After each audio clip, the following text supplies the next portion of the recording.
Welcome back to Spinning the Past. Today I want to discuss a problem that sometimes comes up. I've had really good luck not having it come up, hardly ever, but this I wanted to show you is an example of either moth damage or some other insect damage to this yarn. So you can see it. You have the go. So you see it's plied, and then one of the strands is snipped, and then it goes over here, ply. So that's how you can tell. And if it was just one, you know, it just may have been just a snip thread or something like that. But over here, we have another snip, and there's another little one over here. This is just the way they're frayed, I can tell this is an insect damage and not that like I snipped into it when I was opening a package or something like that. So I'm not faulting this company whatsoever. I love this wool, and they were really good about quickly sending me a new skein free of charge. That was fine. I just wanted to show for the new knitters, maybe the new spinners, the new fiber artists, kind of what it would look like. So what I do with this is that I know this is damaged, so I'm going to put it in something like this.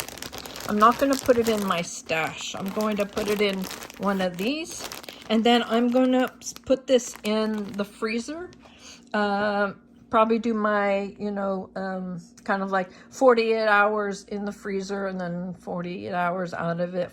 It was called the freeze-thaw cycle, and I'll do that. I may decide just to pitch the yarn. I haven't decided, but it is not a continuous yarn anymore. So then I can either save it, or if I'm really nervous about putting this back into my stash, and my stash is all covered, and I do rotation twice a year. Sometimes if I'm gonna have a long-term stash, you put it in a plastic, big clear plastic. Clear is good because then light gets to it, and these bugs do not like the light. You can put in a couple of those mothballs. Stinks, but at least it'll preserve. You're getting fibers and yarns from all over, and you just don't know, especially if you go garage sailing or you pick it up God knows where. Definitely any new, brand new sourced, suspicious yarns do not go into my stash when they come home. They go into the deep freeze, just to make sure. I've had one scare, and it was actually with silk, so it wasn't even with wool. But so I will do that with this. You can try the freeze and frost defrost thing, or you can undo this. You can wash the skein. That might be good as well. Make sure that any eggs that are on there will come off and it won't interfere with your stash. You can use this as, just some little bits of yarn that you're going to use to stuff something. You could use it for, sometimes I need it, especially in my weaving projects, I need just literally short things of yarn. Don't need really long, just short things. And so this is going to be all chopped up anyways because of the breaks in it. So there's kind of couple things you could do with it, but definitely you could definitely pitch it. That would be perfectly fine. But I'm not going to put this into the rest of my stash. It's going to be treated before I use it. Does that make sense? I'm going to treat it before I use it for something, if I do hang on to this. I really like this yarn. Like I said, they sent me a new one, and I checked it, and it's fine. It's always good to check before you put stuff in your stash. Just have a quick look. These things like to usually get deep, so like I would go down here and look. And if there's just one snip, maybe enough. But if I see a couple, and I got a garage sale or somebody donated to me, I would probably just pitch it. That was me. But I know this came from a reputable dealer, and I will try to freeze and defrost and some washing and things like that. Keep it in this bag, keep it separate, and may use it just for some backup. I don't see the insects, and that's the thing with these moths, you just don't see it. But this wasn't in my stash, just so you know, this wasn't in my stash.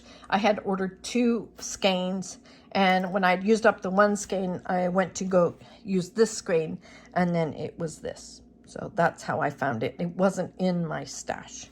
That, like I said, I put in clear tubs because these insects do not like the light. And then I always air them out, always go through, I always clean up any debris, anything at the bottom of it, I will pull out. Winter time, I will usually take out the majority of my stash, the fleeces especially, put out like the coldest, driest day, like in January, February, and put it out there, kind of like a freeze, defrost kind of thing.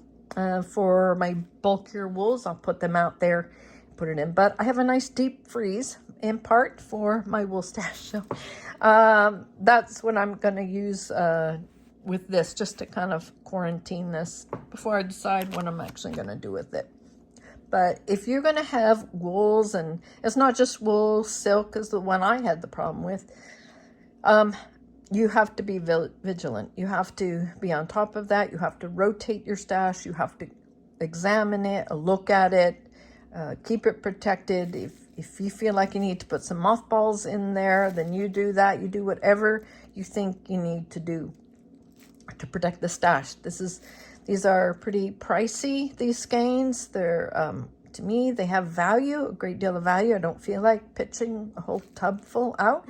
So I will go in and twice a year, I will deal with it. Summertime's a good time to air them out. So I will do that. I will take them outside and kind of shake off each one, clear out the tub, make sure there's no other, any little bugs or any parts, anything that would give me a clue that there's something had gotten in there. Clean them out, let them air out for a little bit, and then put them back. And then again, that's another. So a spring and a winter treatment and rotation of my stash is what I do. But you do you. That's what I do. And I just wanted to spend a couple of minutes and kind of show you for the new ones what it looks like. So when I saw that, and I saw it was a couple places, I contacted the manufacturer, and they were really good about it. And they have records where stuff came from, etc. And they replaced it immediately, no questions asked. It was just fine. We caught it early enough. You know, things happen. So just things happen. So we're not bashing any of the dealers. We're not bashing any of the manufacturers. It's the little critters. That's who the enemy is, the little critters who want to gobble up our stash. So I hope this has been helpful to you. And if you have any questions, put them in the comments below.